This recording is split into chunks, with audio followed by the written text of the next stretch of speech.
malaki ang weight at malaki ang tama sa puso ko ang pelikulang Madrasta.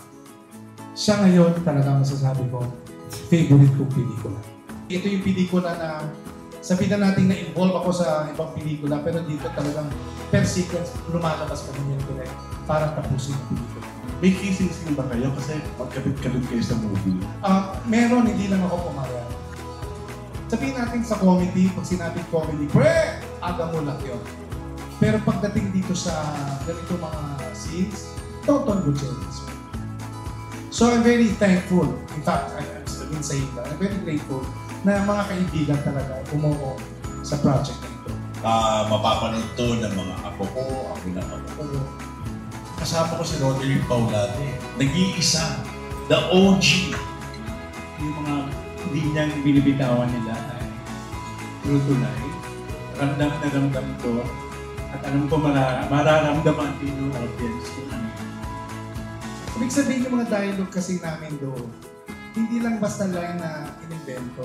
May pinanggalingan. At nangyari. My God, so much words of wisdom from these people. Marami akong natututunan sa kanila umuuna po sa disiplina. Para sa akin, hindi sapat na magaling ka lang. You still need the guidance from the director. Every time na mag-meet kami, pati dialogues ginagawa na namin. Kaya nabuo yung tagline namin na Are you yourself? Yun. Iba talaga si Kuya Dick kasi binigyan ng ibang tipla ang flashback sa present. Yung sense of yung maturity, pati sa delivery, pati sa movement. Iba-iba yung ibang dynamics ang binigay niya. Salamat po. He will give his best and he will nail it.